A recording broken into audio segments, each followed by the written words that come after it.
السلام عليك يا أبا عبد الله، السلام عليك يا ابن رسول الله، السلام عليك يا خيرة الله وابن خيرته، السلام عليك يا ابن أمير المؤمنين.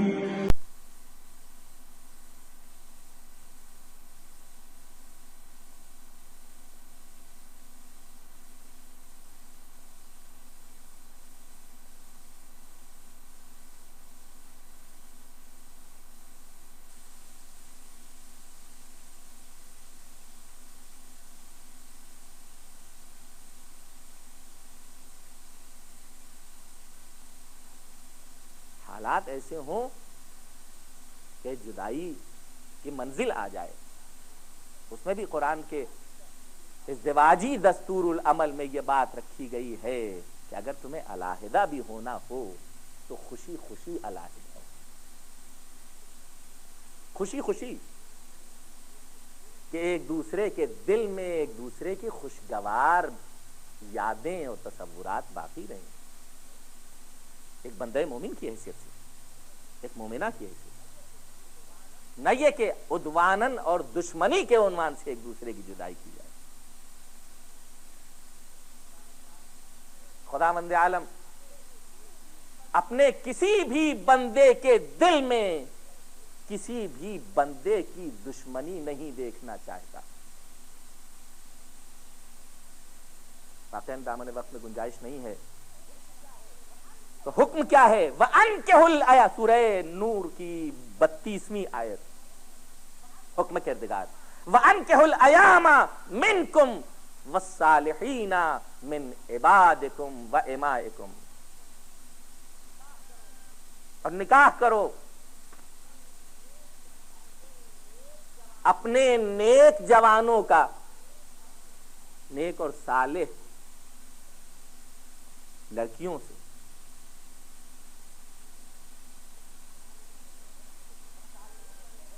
والصالحین من عبادکم وامائکم، پھر یہی بات آتی ہے جو میں کئی مجلسوں میں عرض کر چکا ہوں، ان یکونوا فقراء، یہاں سب سے پہلے یہ نہیں کہا کہ جب وہ اقتصادی اعتبار سے میچور ہو جائیں، جب وہ اقتصادی اعتبار سے مکمل ہو جائیں، ایسے ہو جائیں کہ وہ گھر بنا سکتے ہوں اور ان کے پاس گاڑی ہو اور ان کے پاس اچھا بزنس ہو اور ان کے پاس اچھی سروس ہو، اس کے بعد تم شادی کرو۔ فرمایا انکحوا الایام منکم والصالحین من عبادکم وامائکم ان یکونوا فقراء یغنہم اللہ من فضلہ، اگر وہ فقیر ہوں گے تو خدا انہیں اپنے فضل سے مستغنی اور بے نیاز بنا دے گا۔ واللہ واسع علیم، اور اللہ وسعت عطا کرنے والا اور جاننے والا ہے۔ کتنا وہ جو ڈھانچہ پروردگار عالم نے معین کیا ہے اور وہ کانسیپٹ اور تصور جو ہمارے یہاں شادی بیاہ کے سلسلے میں ہے، کتنا فاصلہ پیدا ہو گیا ہے ذہنی اعتبار سے کہ خدا کون سا طریقہ اور کون سی روش اختیار کرتا ہے اور ہم کون سا طریقہ اور کون سی روش اختیار کرتے ہیں۔ پھر اگر اختلافی کیفیات پیدا ہوتی ہیں سماج اور معاشرے میں اور خاندان ٹوٹتے پھوٹتے نظر آتے ہیں تو پھر یہ ہوتا ہے کہ مسلمان ہونے کے باوجود ہمارے یہاں بھی یہ ساری باتیں ہو رہی ہیں، تو گویا ہم نے عملی طور سے اپنے کو مسلمان اس سلسلے میں رکھا کب تھا کہ جو اسلام کے اوپر تہمت کی انگلیاں اٹھا رہے ہیں۔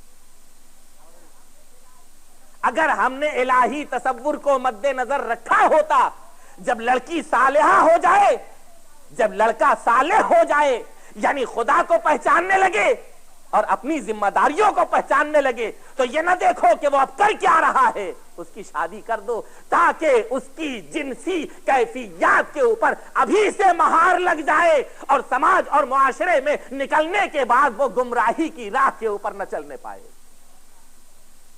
غلط راہ کے اوپر نہ چلنے پائے۔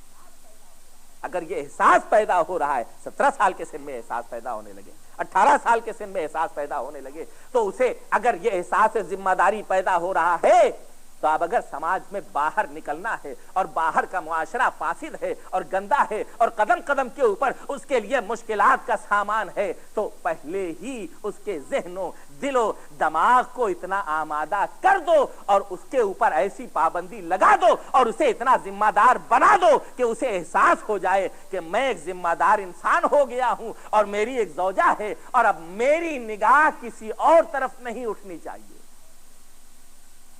یہ زندگی اگر ابتدا سے پروان چڑھے تو وہ خانوادہ، وہ سوسائٹی، اس کے اندر ٹوٹ پھوٹ خانوادے کی ممکن ہی نہیں ہو سکتی، بشرطے کہ ہم اسلامی تصور کو مد نظر رکھیں،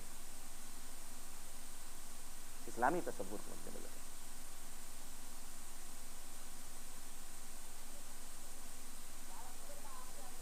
یا رسول اللہ، آپ نے امیر المومنین علی ابن ابی طالب علیہ السلام سے کیا پوچھا تھا؟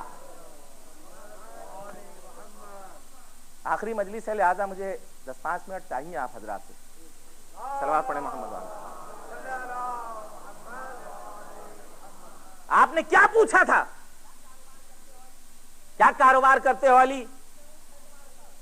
کتنے اونٹ ہیں تمہارے پاس؟ کتنے بھیڑے ہیں تمہارے پاس؟ کتنی جائیداد ہے تمہارے پاس؟ تم آئے ہو ہمارے پاس رشتہ لے کر کے، تمہارا کاروبار کیا ہے؟ پوچھا تھا؟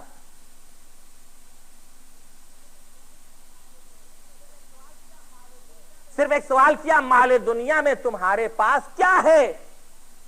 مال دنیا میں سے تمہارے پاس کیا ہے؟ اب اگر امیر المومنین یہ کہتے کہ حضور مال دنیا میں سے تو کچھ بھی نہیں ہے، رسول اللہ کو کیا جواب دینا چاہیے تھا؟ پھر کس برتے کے اوپر شادی کرنے کے لیے آئے ہیں؟ علی کیا فرماتے ہیں؟ یا رسول اللہ، مال دنیا میں میرے پاس ایک زرہ ہے۔ رسول خدا فرماتے ہیں تم جیسے بہادر اور دلیر کے لیے زرہ فاضل ہے، زرہ فاضل ہے۔ تم جیسے شجاع اور بہادر کے لیے زرہ کی ضرورت نہیں ہے۔ اب اگر زرہ کی ضرورت نہیں ہے تو اسے فروخت کر دو۔ اچھا، حضور عجیب و غریب روش اختیار کر رہے ہیں، زرہ فروخت کر دو، پیسہ لے کر کے آؤ۔ زرہ فروخت کر دی گئی، پیسہ لے کر کے آئے۔ کتنے میں بکی معلوم ہے آپ کو؟ ارے سب جانتے ہیں، 500 درہم میں، ہے نا؟ کم و بیش اسی کے آس پاس 500 درہم میں بکی۔ یہ لے کر کے آئے، یہ کیا تھا؟ یہ خاتون جنت صدیقہ کبریٰ، طیبہ طاہرہ مرضیہ فاطمہ زہرا سلام اللہ علیہا کا مہر تھا، مہر، یہ مہر تھا۔ یہ وہی 500 درہم مہر کے بطور آئے۔ کیا کیا؟ علی سے کہا زرہ بیچ دو، مہر کے پیسے آ گئے۔ اب یہ جو مہر کے پیسے آئے، اس پیسے میں سے اٹھا کر کے اپنے اصحاب میں سے کسی کے حوالے کیا کہ سیدہ کے لیے جہیز کا انتظام کر دو۔ یا رسول اللہ، بڑے چالاک ہیں ماشاءاللہ، لڑکی بیاہنے جا رہے ہیں اور اپنی جیب سے کچھ بھی نکالتے نہیں۔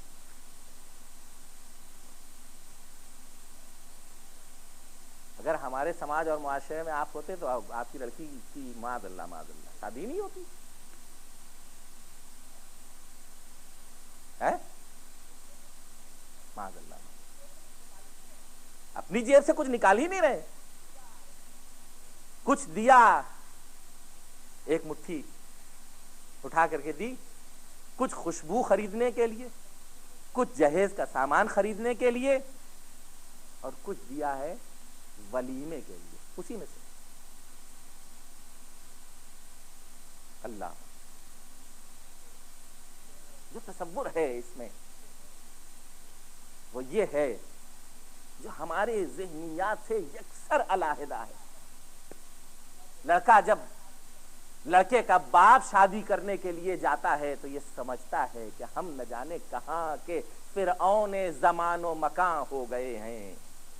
لڑکی والے کو جو کچھ بھی خرچ کرنا ہو اور جیسے بھی خرچ کرنا ہو اس کا حق ہے کہ وہ خرچ کرے, حق ہے اس کا کہ خرچ کرے, اس لیے کہ اسے لڑکی بیاہ نہیں ہے.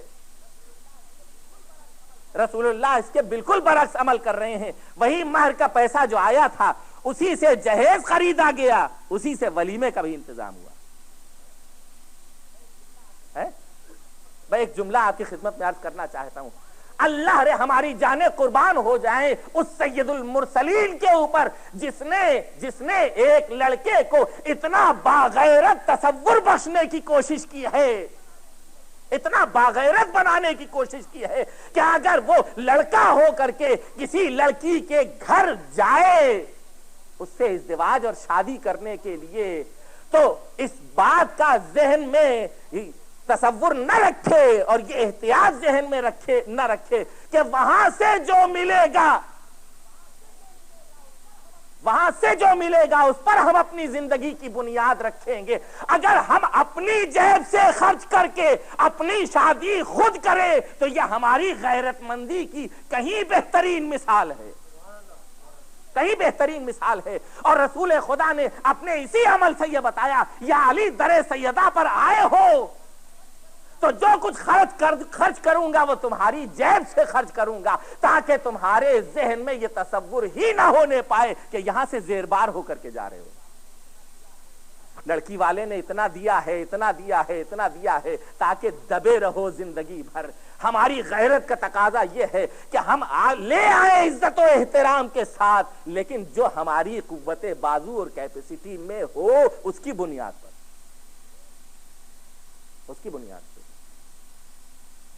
وقت ختم ہو گیا. بہت کچھ تھا جو آپ سے کہنا چاہتا تھا.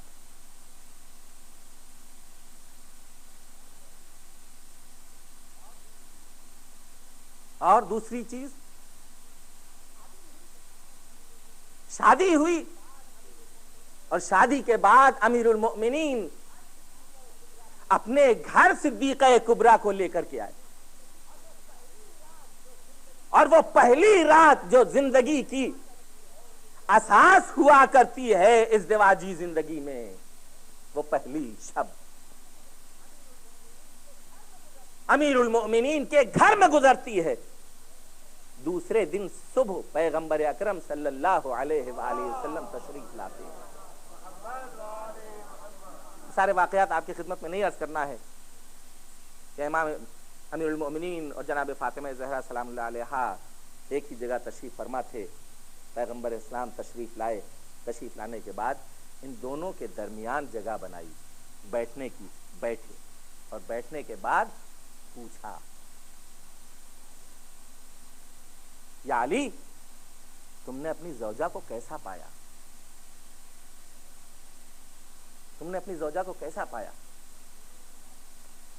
اگر میرے اعتبار سے پوچھا جاتا, اگر یہ سوال ہم جیسے لوگوں سے ہوتا تو کہتے بڑی اچھی ہیں, خوبصورت ہیں, آنکھیں ایسی ہیں اور کان ایسے ہیں اور ناک ایسی ہے مثلا,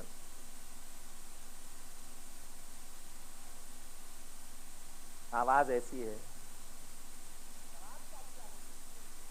جواب کیا دیا حضور کو؟ یہاں وہ تصور ہی نہیں ہے کہ جو ہماری مادیاتی ذہنوں کے اندر پلتا ہے, بلکہ جب پوچھا یا علی تم نے اپنی بیوی کو کیسا پایا تو پیغمبر اسلام کو جواب دیا, نعم العون للعبادہ, یا رسول اللہ اللہ کی بندگی میں اور اس کی اطاعت میں بہترین مددگار اور مونس و انیس ملا ہے مجھے فاطمہ کی شکل میں.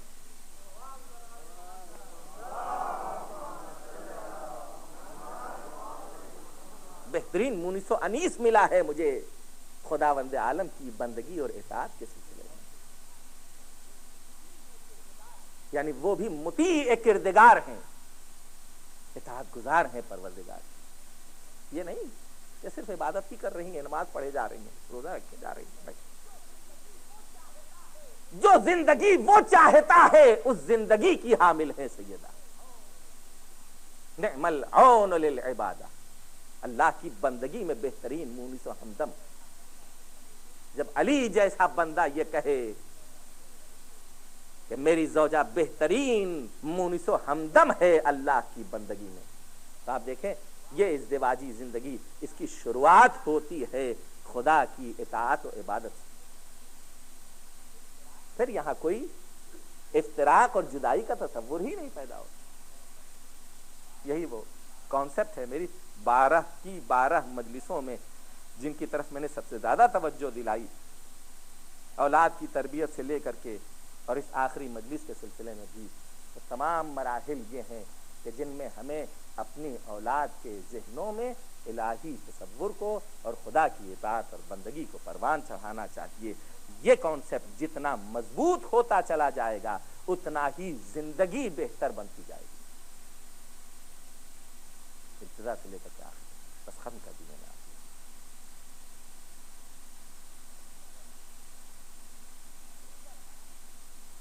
ایسا نہیں ہوا تھا کہ جناب زینب سلام اللہ علیہا کا رشتہ جب آیا ہے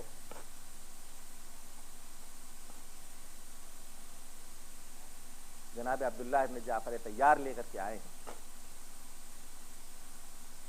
امیر المومنین کی بارگاہ میں، تو امیر المومنین علی ابن ابی طالب، دیکھیے تو سب ہے بہت سے مرحلے ہیں. میں نے عرض کیا کہ جناب زینب سے بھی استفسار کیا گیا ہے. باقاعدہ حق ہے ہر لڑکے کا اور ہر لڑکی کا جو اپنا فیصلہ آپ کرنے کی صلاحیت رکھتا ہو وہ خود اپنا فیصلہ کرے، اپنی زندگی کا فیصلہ. جناب سیدہ سے بھی یہی پوچھا گیا تھا. امیر المومنین جیسی شخصیت آئے اور رسول خدا تشریف لے جائیں کہ میں فاطمہ سے پوچھ لوں، دریافت کروں، فاطمہ تمہاری رائے کیا ہے؟ رسول یہ سنت معین کر رہے ہیں کہ چاہے علی جیسا رشتہ گھر کے اوپر آئے لیکن لڑکی کے اختیار کو باپ کو اپنے ہاتھ میں نہیں رکھنا چاہیے، وہ اختیار اسے دینا چاہیے. اگرچہ سامنے علی جیسا رشتہ ہو. سیدہ سے پوچھیں. بہرحال آئے تو جناب عبداللہ ابن جعفر طیار کو ایک شرط کے ساتھ جناب زینب نے کہا، ایک شرط لگائی، میں ہر طرح سے تیار ہوں لیکن ایک شرط. تو کون سی شرط؟ وہ شرط یہ ہے کہ جب میرا بھائی مدینے سے کربلا کی طرف جائے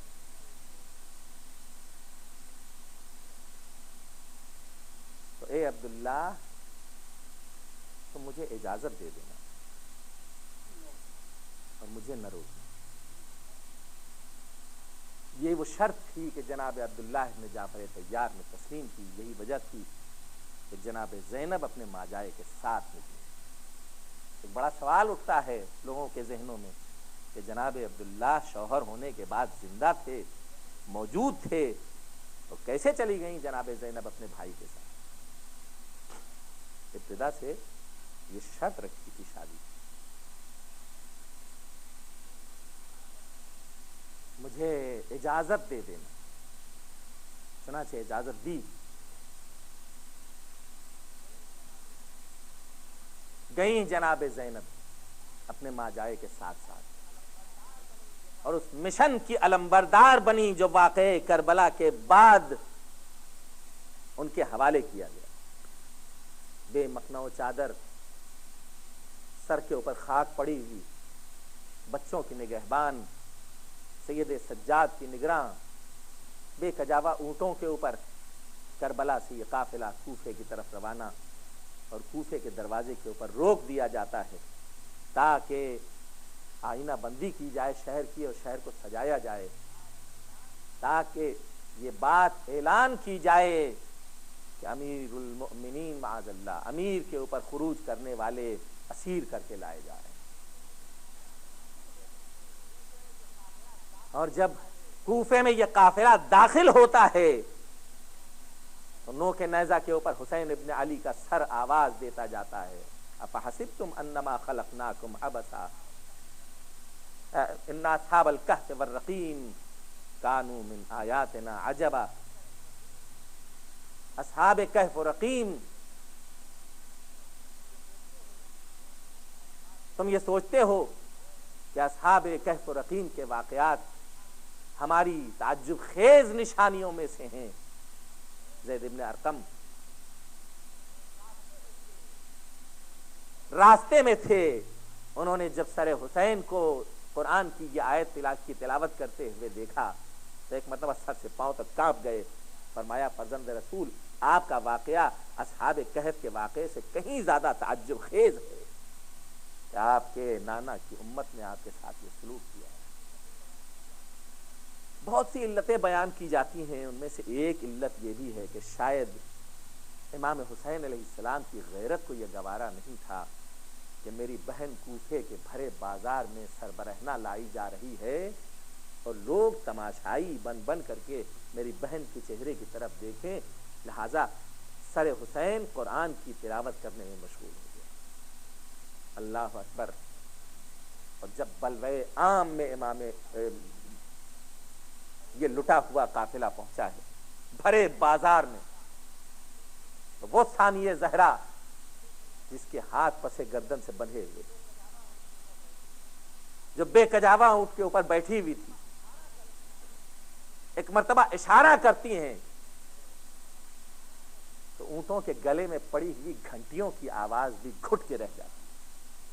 اتنا شور و ہنگامہ، ہزاروں کا مجمع تماشائیوں کا دیکھنے کے لیے، سناٹا ایک مرتبہ طاری ہو جاتا ہے اور فضائے کوفہ میں ایک آواز گونجتی ہے، ظالموں اب تم رو رہے ہو جب تم نے ہمارے بھائی کو قتل کر ڈالا؟ تم نے ہمیں مہمان بلایا تھا اور کیا مہمان کے ساتھ یہی سلوک کیا جاتا ہے؟ تمہارے آنسو کبھی نہ رکیں، تم نے غداری کی ہے اہل بیت کے ساتھ اور تم نے جو بے وفائی کی ہے اس کا صلہ تمہیں ضرور مل کر کے رہے گا۔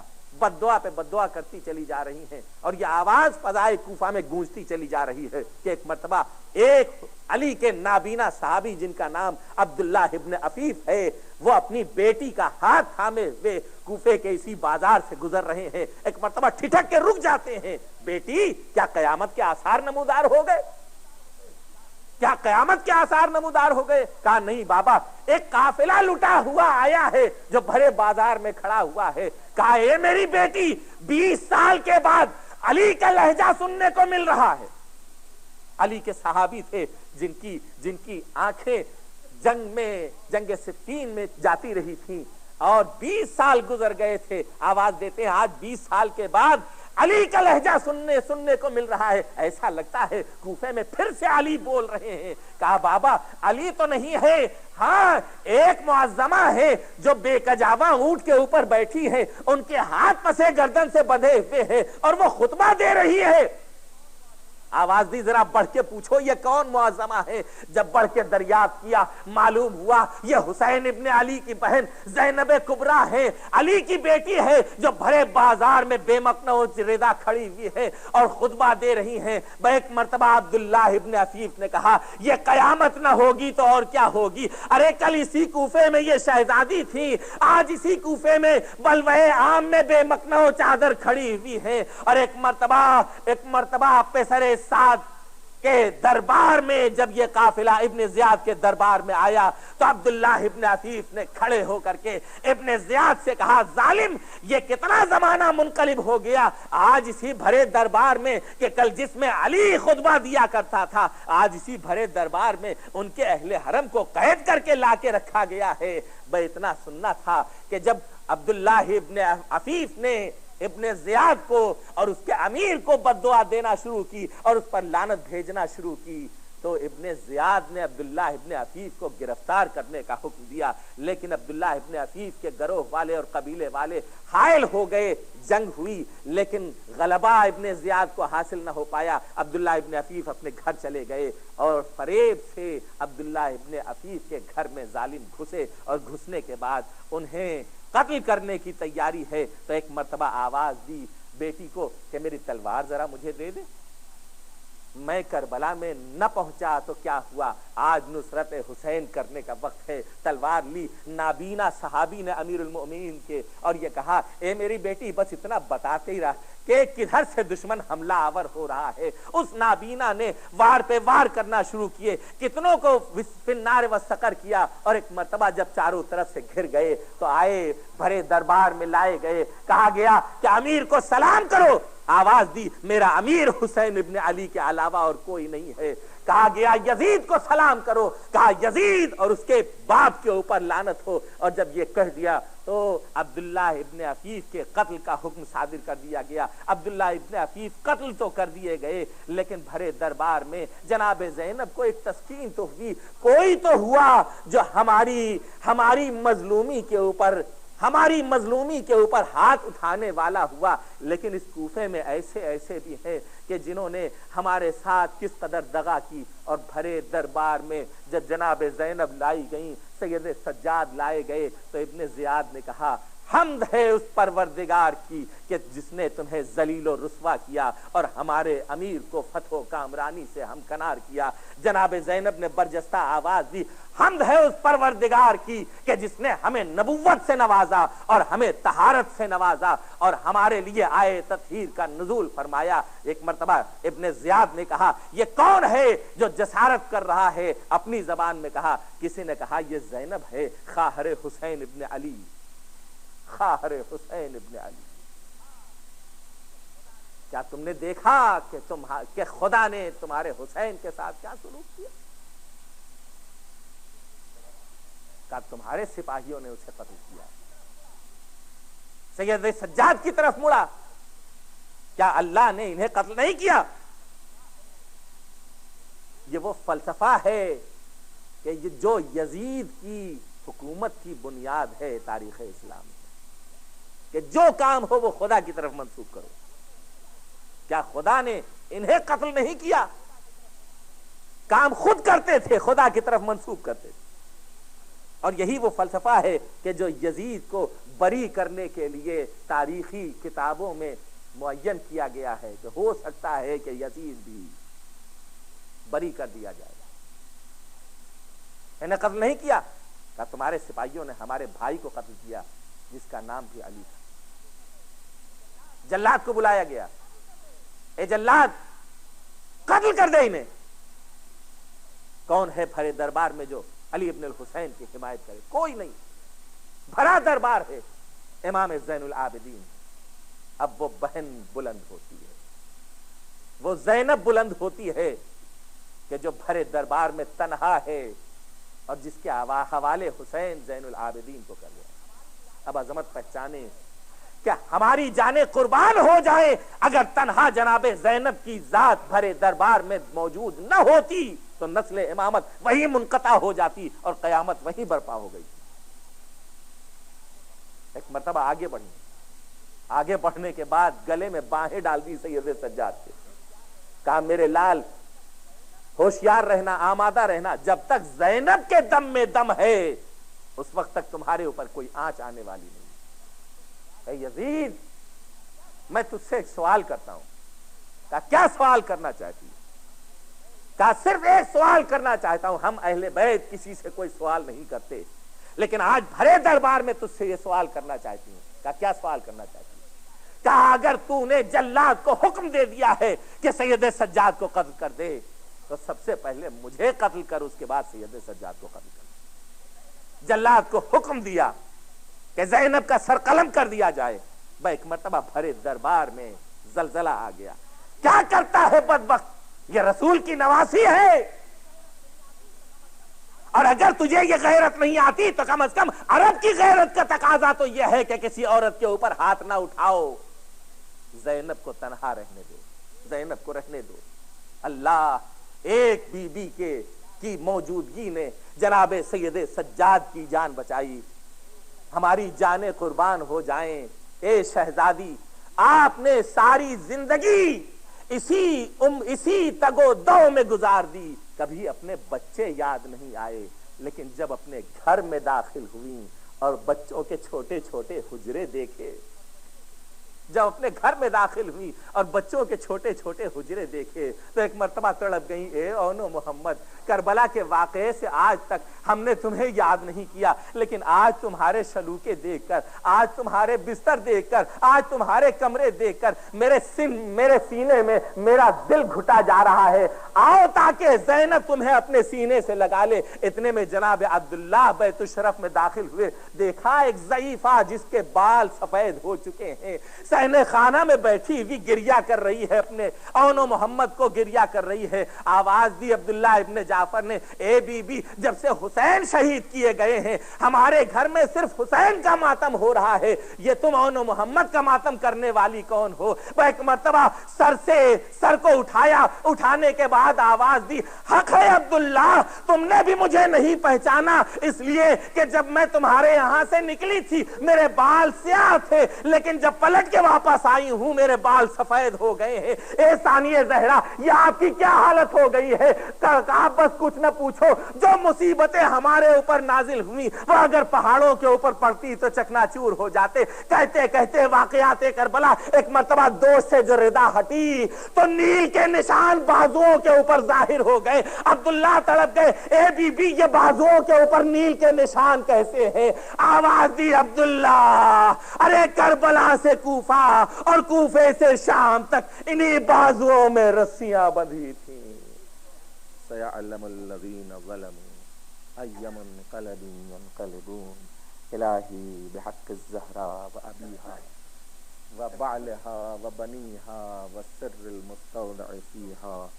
پروردگارہ ہماری اس عبادت کو قبول کر، پروردگارہ بحق محمد و آل محمد ہمیں زیادہ سے زیادہ نیک اعمال کی توفیق کر، پروردگارہ بحق محمد و آل محمد ہمیں اس وقت تک نہ اٹھانا جب تک کہ تیری اور اہل بیت علیہ السلام کی ذوات مقدسہ ہم سے راضی اور خوشنود نہ ہو۔ پروردگارہ بحق محمد و آل محمد جتنے بھی صاحبان حاجات مومنین و مومنات اس بزم میں ہوں ان سب کی دینی اور دنیاوی حاجتیں برلا۔ میرے معبود اس مرکز کو روز بروز ترقی اور اس میں بہتری عطا فرما۔ پروردگارہ جتنے کارکنان اس مرکز کے ہوں، خاص طور سے مولانا شیخ ناصر بیریا اور ان کے ہم نواؤں کو، اور جتنے شرکت کنندگان اس بزم میں ہوں ان سب کو جو دامے درمے قدمے سخنے اس مرکز کی حمایت کر رہے ہیں، ان سب کے روزی اور روزگار میں اور دنیا اور آخرت میں ترقی اور بالغی عطا فرما۔ یہ بات بہرحال قابل ذکر ہے اور میں عرض کرنا چاہتا ہوں کہ جن کا کوئی مرکز نہیں ہوتا، کوئی نقطہ نہیں ہوتا، وہ بکھرے بکھرے رہتے ہیں۔ جتنا مرکز مضبوط ہوتا ہے جتنا سینٹر مضبوط ہوتا ہے اتنا ہی دائرہ جو ہے اچھا بنتا ہے، سرکل۔ اس بات بہرحال آپ نے مد نظر رکھیے، جتنا زیادہ سے زیادہ ہو سکے اپنے مرکز سے منسلک رہیے، متعلق رہیے، اسے قوت دینے کی کوشش کیجیے تاکہ آپ کا معاشرہ اور آپ کی سوسائٹی بہتر ہو سکے۔ پروردگارہ بحق محمد و آل محمد اسلام اور اہل اسلام کو سربلندی عطا کر، کفر و نفاق کو نیست و نابود کر، جملہ مومنین و مومنات اور مسلمین و مسلمات کو جہاں جہاں بھی دنیا میں ظلم و ستم اور مصیبت و آلام کا شکار ہیں، خاص طور سے بوسنیا ہے، کوزوو ہے، لبنان ہے، کشمیر ہے، عراق ہے اور دنیا کے کونے کونے میں جہاں بھی مسلمان ظلم و ستم کا شکار ہیں، ان سب کو اپنے حفظ و امان میں رکھ۔ میرے معبود پرچم اسلام انقلاب اسلامی کو سربلندی عطا کر، ایران کی اسلامی حکومت کو دوام عطا کر۔ پروردگارہ بحق محمد و آل محمد رہبر انقلاب اسلامی کو، باعمل علماء اعلام کو اور مراجع اعظام کو اپنی حفظ و امان میں رکھ۔ میرے معبود ظہور قائم آل محمد میں تعجیل فرما اور ہم سب کو ان کے جانثاروں میں شامل فرما، حق محمد و آلہ الطاہرین۔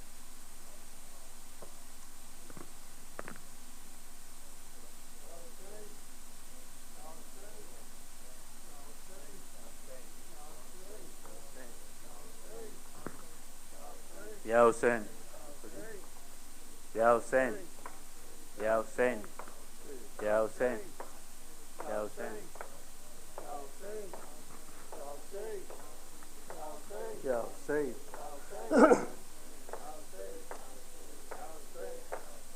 زینب کی صدا تھی کہ نہ تڑ پاؤ سکینہ